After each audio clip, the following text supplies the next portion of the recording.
आप सभी का स्वागत है चैनल श्रेष्ठ कहानियाँ में। दोस्तों, मैं उपस्थित हूँ आज मुंशी प्रेमचंद जी की एक प्रसिद्ध कहानी के साथ। कहानी का शीर्षक है पंच परमेश्वर। आइए सुनते हैं आज की कहानी। जुम्मन शेख अलगू चौधरी में गाढ़ी मित्रता थी।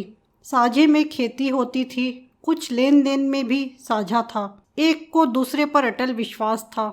जुम्मन जब हज करने गए थे तब अपना घर अलगू को सौंप गए थे और अलगू जब कभी बाहर जाते तो जुम्मन पर अपना घर छोड़ देते थे। उनमें न खाना पाना का व्यवहार था, न धर्म का नाता, केवल विचार मिलते थे। मित्रता का मूल मंत्र भी यही है। इस मित्रता का जन्म उसी समय हुआ जब दोनों मित्र बालक ही थे और जुम्मन के पूज्य पिता जुमराती उन्हें शिक्षा प्रदान करते थे। अलगू ने गुरुजी की बहुत सेवा की थी, खूब प्याले धोए। उनका हुक्का एक क्षण के लिए भी विश्राम न लेने पाता था, क्योंकि प्रत्येक चिलम अलगू को आध घंटे तक किताबों से अलग कर देती थी। अलगू के पिता पुराने विचारों के मनुष्य थे। उन्हें शिक्षा की अपेक्षा गुरु की सेवा पर अधिक विश्वास था। वह कहते थे कि विद्या पढ़ने से नहीं आती, जो कुछ होता है गुरु के आशीर्वाद से। बस गुरु जी की कृपा दृष्टि चाहिए। अतएव यदि अलगू पर जुमराती शेख के आशीर्वाद अथवा सत्संग का कुछ फल न हुआ तो यह मानकर संतोष कर लेना कि विद्योपार्जन में मैंने यथाशक्ति कोई बात उठा नहीं रखी। विद्या उसके भाग्य में न थी तो कैसे आती। मगर जुमराती शेख स्वयं आशीर्वाद के कायल न थे। उन्हें अपने सोटे पर अधिक भरोसा था और उसी सोटे के प्रताप से आसपास के गांवों में जुम्मन की पूजा होती थी। उनके लिखे हुए रहनामे या बेनामे पर कचहरी का मुहर्रिर भी कदम न उठा सकता था। हल्के का डाकिया, कांस्टेबल और तहसील का चपरासी सब उनकी कृपा की आकांक्षा रखते थे। अतएव अलगू का मान उनके धन के कारण था तो जुम्मन शेख अपनी अनमोल विद्या से ही सबके आदर पात्र बने थे। जुम्मन शेख की एक बूढ़ी खाला थी। उसके पास कुछ थोड़ी सी मिल्कियत थी, परंतु उसके निकट संबंधियों में कोई न था। जुम्मन ने लंबे चौड़े वादे करके वह मिल्कियत अपने नाम लिखवा ली थी। जब तक दान पत्र की रजिस्ट्री न हुई थी तब तक खाला जान का खूब आदर सत्कार किया गया। उन्हें खूब स्वादिष्ट पदार्थ खिलाए गए। हलवे पुलाव की वर्षा सी की गई। पर रजिस्ट्री की मोहर ने इन खातिरदारियों पर भी मानो मुहर लगा दी। जुम्मन की पत्नी करीमन रोटियों के साथ कड़वी बातों के कुछ तेज तीखे सालन भी देने लगी। जुम्मन शेख भी निठुर हो गए। अब बेचारी खाला जान को प्रायः नित्य ही ऐसी बातें सुननी पड़ती थीं। बुढ़िया न जाने कब तक जिएगी। 2-3 बीघे ऊसर क्या दे दिया, मानो मोल ले लिया है। बघारी दाल के बिना रोटियां नहीं उतरती।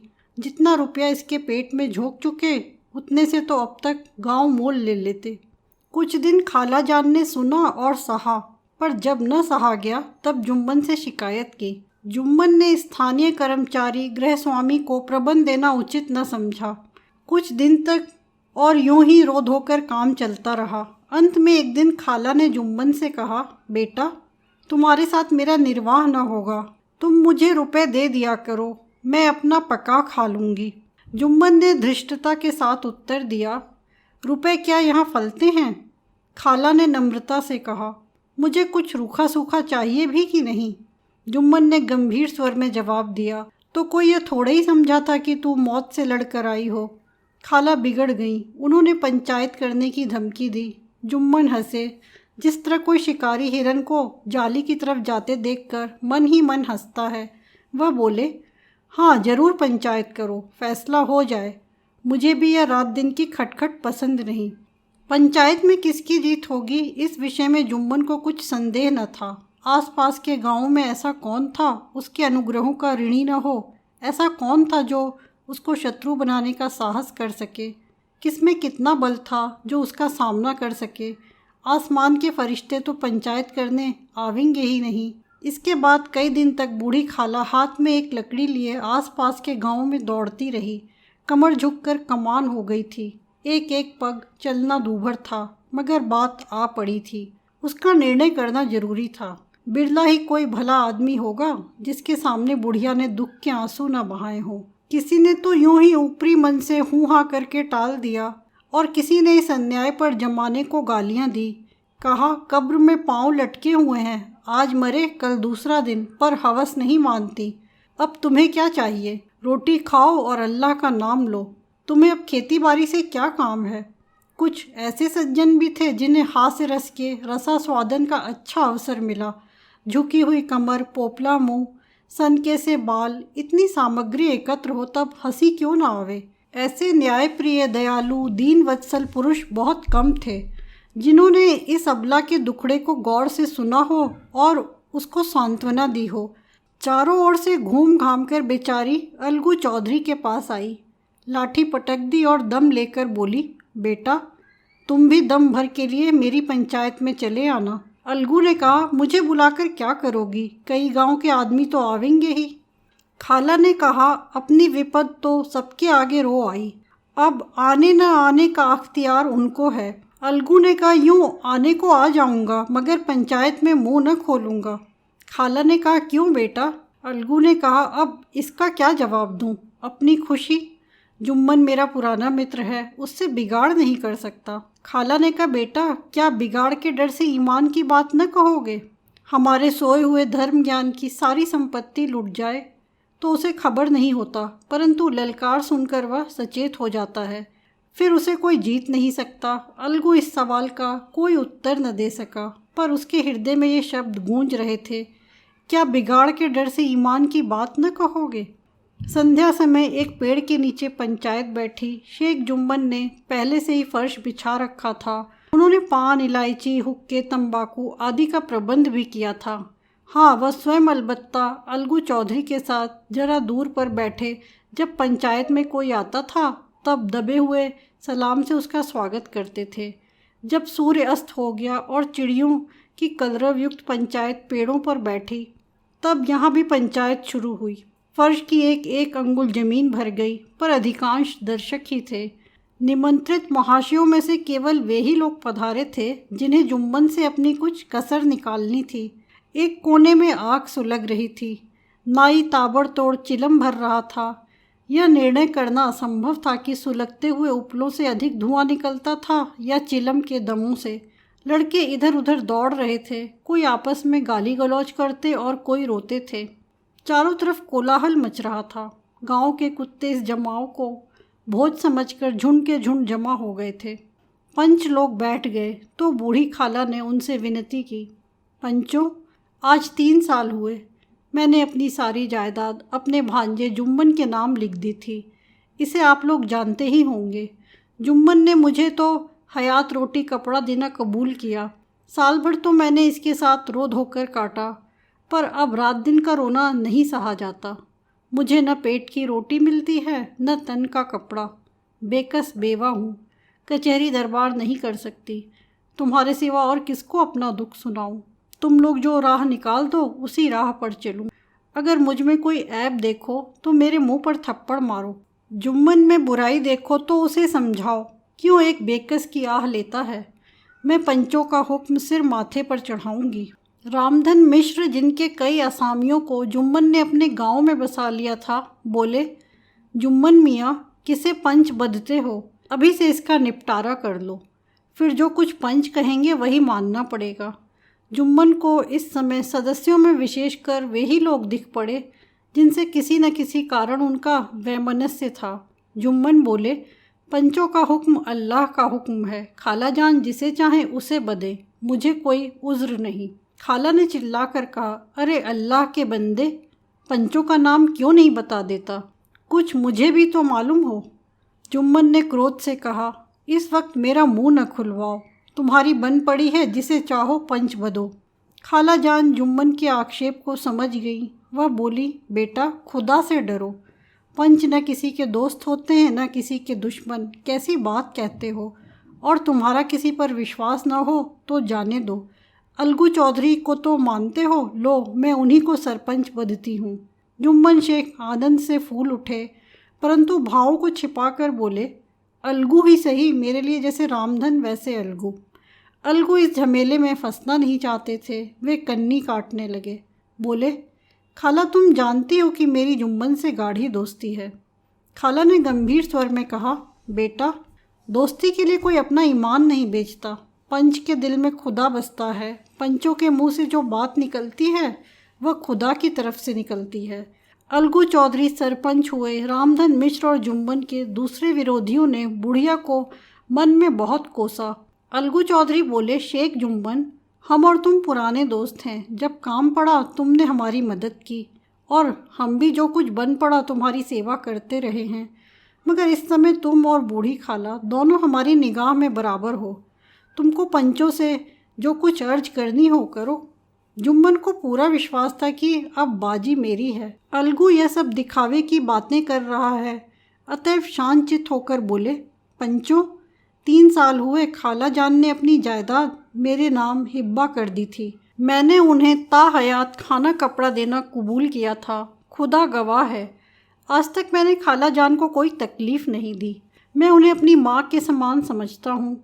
उनकी खिदमत करना मेरा फ़र्ज है, मगर औरतों में जरा अनबन रहती है, उसमें मेरा क्या बस। खाला जान मुझसे माहवार खर्च अलग मांगती हैं। जायदाद जितनी है वह पंचों से छिपी नहीं। उससे इतना मुनाफा नहीं होता कि माहवार खर्च दे सकूं। इसके अलावा हिब्बा नामे में माहवार खर्च का कोई जिक्र नहीं तो मैं भूल कर भी इस झमेले में न पड़ता। बस मुझे यही कहना है।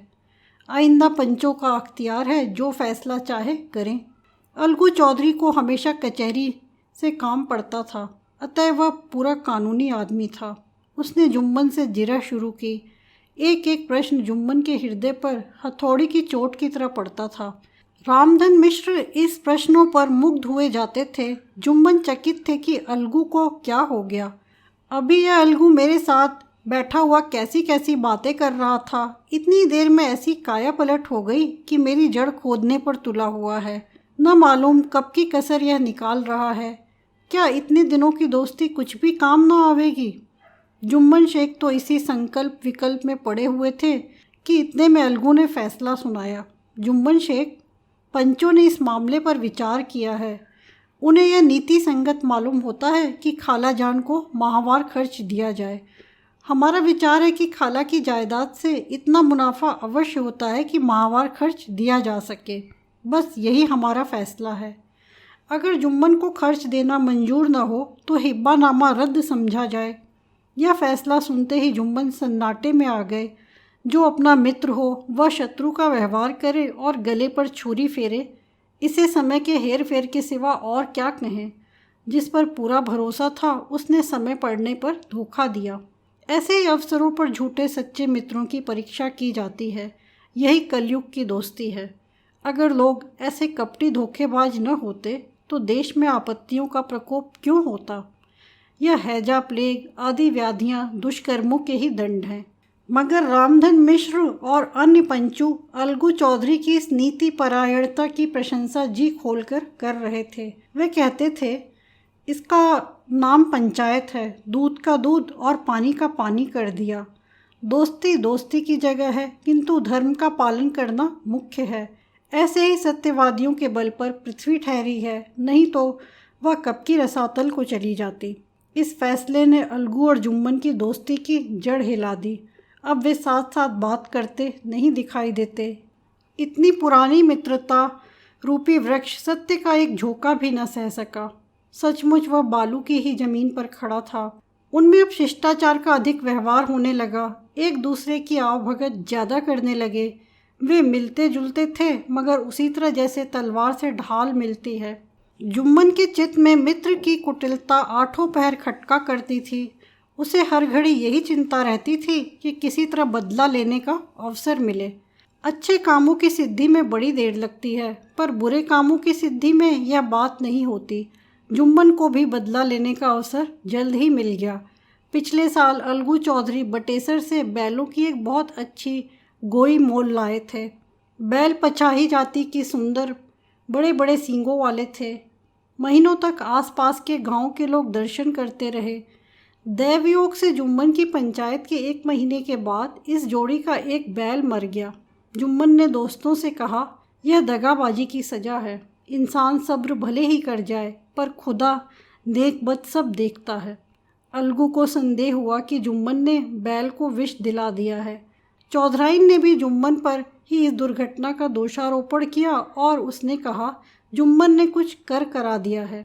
चौधराइन और करीमन में इस विषय पर एक दिन खूब ही वाद विवाद हुआ। दोनों देवियों ने शब्द बाहुल्य की नदी बहा दी। व्यंग, वक्तोक्ति, अन्योक्ति और उपमा आदि अलंकारों में बातें हुई।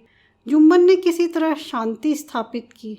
उन्होंने अपनी पत्नी को डांट डपट कर समझा दिया। वह उसे उस रणभूमि से हटा भी ले गए। उधर अलगू चौधरी ने समझाने बुझाने का काम अपने तर्कपूर्ण सोटे से लिया। अब अकेला बैल किस काम का।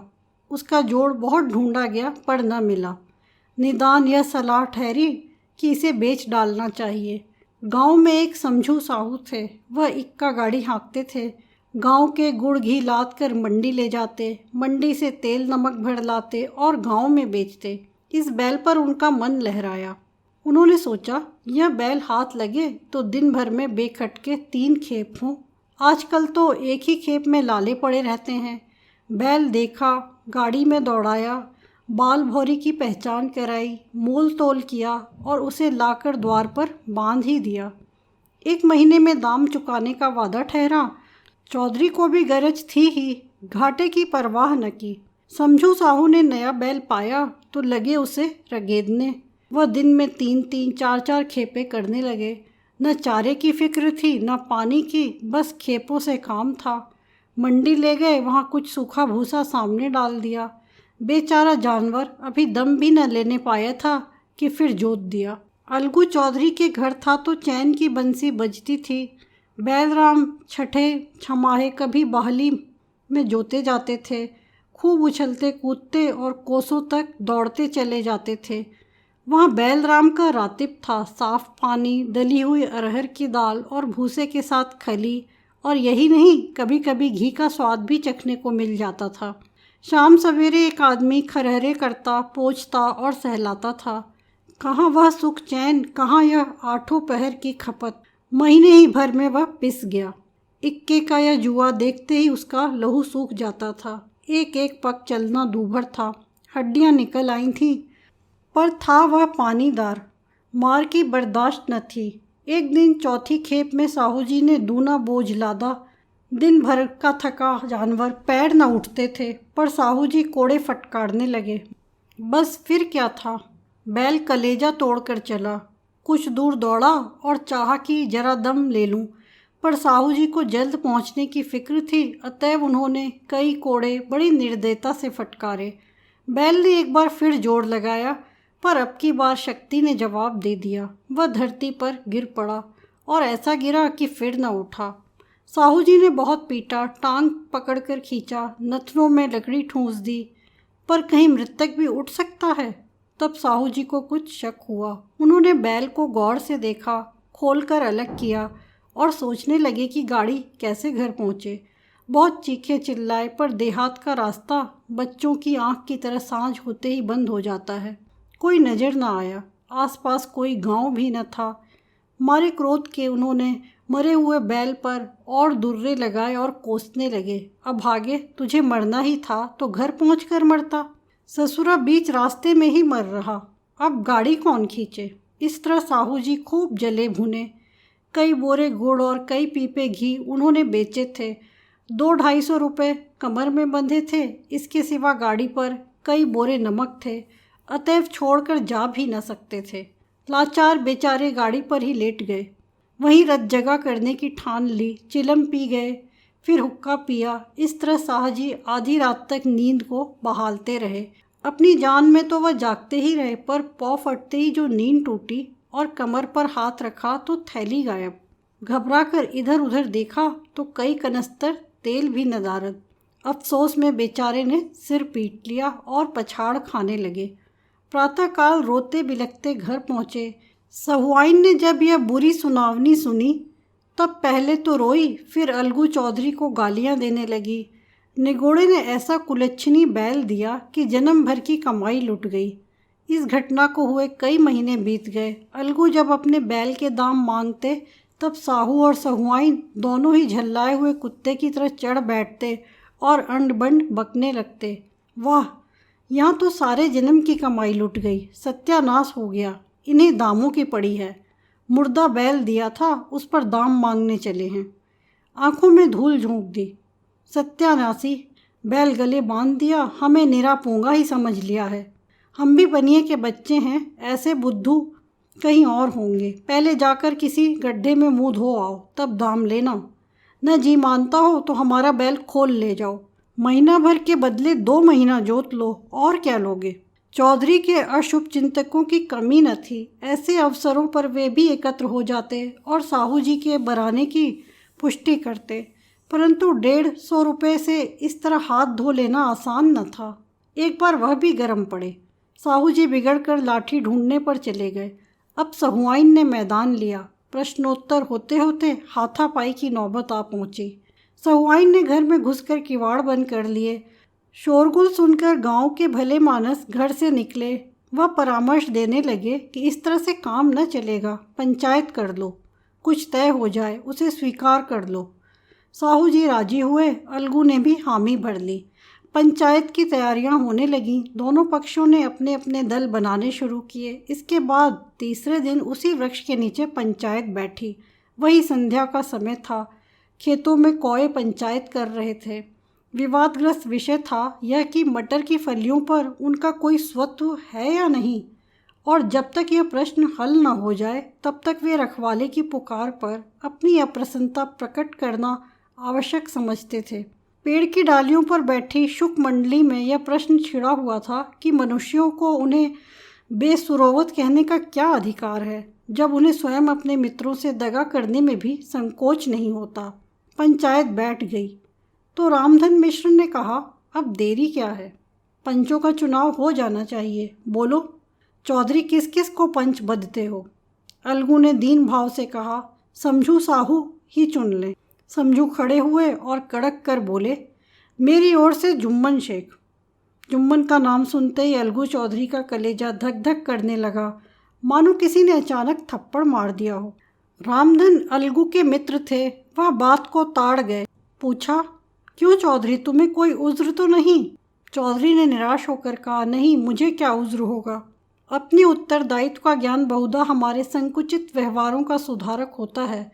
जब हम राह भूल कर भटकने लगते हैं तब यही ज्ञान हमारा विश्वसनीय पथ प्रदर्शक बन जाता है। पत्र संपादक अपनी शांति कुटी में बैठा हुआ कितनी धृष्टता और स्वतंत्रता के साथ अपनी प्रबल लेखनी से मंत्रिमंडल पर आक्रमण करता है, परंतु ऐसे अवसर आते हैं जब वह स्वयं मंत्रिमंडल में सम्मिलित होता है। मंडल के भवन में पग धरते ही उसकी लेखनी कितनी मर्मज्ञ, कितनी विचारशील, कितनी न्यायपरायण हो जाती है। इसका कारण उत्तरदायित्व का ज्ञान है। नवयुवक अवस्था में कितना उद्दंड रहता है। माता पिता उसकी ओर से कितने चिंतित रहते हैं। वे उसे कुल कलंक समझते हैं, परंतु थोड़ी ही समय में परिवार का बोझ सिर पर पड़ते ही वह अव्यवस्थित चित्त उन्मत्त युवक कितना धैर्यशील, कैसा शांत चित्त हो जाता है। यह भी उत्तरदायित्व के ज्ञान का फल है। जुम्मन शेख के मन में भी सरपंच का उच्च स्थान ग्रहण करते ही अपनी जिम्मेदारी का भाव पैदा हुआ। उसने सोचा, मैं उस वक्त न्याय और धर्म के सर्वोच्च आसन पर बैठा हूँ। मेरे मुंह से इस समय जो कुछ निकलेगा वह देववाणी के सदृश है, और देववाणी में मेरे मनोविकारों का कदापि समावेश न होना चाहिए। मुझे सत्य से जौ भर भी टलना उचित नहीं। पंचों ने दोनों पक्षों से सवाल जवाब शुरू किए। बहुत देर तक दोनों दल अपने अपने पक्ष का समर्थन करते रहे। इस विषय में तो सब सहमत थे कि समझू को बैल का मूल्य देना चाहिए, परंतु वो महाशय इस कारण रियायत करना चाहते थे कि बैल के मर जाने से समझू को हानि हुई। उसके प्रतिकूल 2 सभ्य मूल के अतिरिक्त समझू को दंड भी देना चाहते थे, जिससे फिर किसी को पशु के साथ ऐसी निर्दयता करने का साहस न हो। अंत में जुम्मन ने फैसला सुनाया, अलगू चौधरी और समझू साहू, पंचों ने तुम्हारे मामले पर अच्छी तरह विचार किया। समझू को उचित है कि बैल का पूरा दाम दें। जिस वक्त उन्होंने बैल लिया उसे कोई बीमारी न थी। अगर उसी समय दाम दे दिए जाते तो आज समझू उसे फेर लेने का आग्रह न करते। बैल की मृत्यु केवल इस कारण हुई कि उससे बड़ा कठिन परिश्रम लिया गया और उसके दाने चारे का कोई प्रबंध न किया गया। रामधन मिश्र बोले, समझू ने बैल को जानबूझकर मारा है, अतएव उसे दंड मिलना चाहिए। जुम्मन बोले, यह दूसरा सवाल है, हमको इससे कोई मतलब नहीं। झगड़ू साहू ने कहा, समझू के साथ कुछ रियायत होनी चाहिए। जुम्मन बोले, यह अलगू चौधरी की इच्छा पर निर्भर है। वह रियायत करें तो उनकी भलमनसी। अलगू चौधरी फूले न समाये उठ खड़े हुए और जोर से बोले, पंच परमेश्वर की जय। इसके साथ ही चारों ओर से प्रतिध्वनि हुई, पंच परमेश्वर की जय। यह मनुष्य का काम नहीं, पंच में परमेश्वर वास करते हैं, यह उन्हीं की महिमा है। पंच के सामने खोटे को कौन खरा कह सकता है। थोड़ी देर बाद जुम्मन अलगू के पास आए और उनके गले लिपट कर बोले, भैया, जब से तुमने मेरी पंचायत की तब से मैं तुम्हारा प्राणघातक शत्रु बन गया था, पर आज मुझे ज्ञात हुआ कि पंच के पद पर बैठकर न कोई किसी का दोस्त है न दुश्मन। न्याय के सिवा उसे और कुछ नहीं सूझता। आज मुझे विश्वास हो गया कि पंच की जबान से खुदा बोलता है। अलगू रोने लगे। इस पानी से दोनों के दिलों का मैल धुल गया। मित्रता की मुरझाई हुई लता फिर हरी हो गई। दोस्तों, आप सुन रहे थे मुंशी प्रेमचंद की कहानी पंच परमेश्वर। आपको कहानी कैसी लगी? लाइक, कमेंट और शेयर करें और चैनल श्रेष्ठ कहानियाँ को सब्सक्राइब करें। मिलते हैं फिर एक और नई कहानी में। धन्यवाद।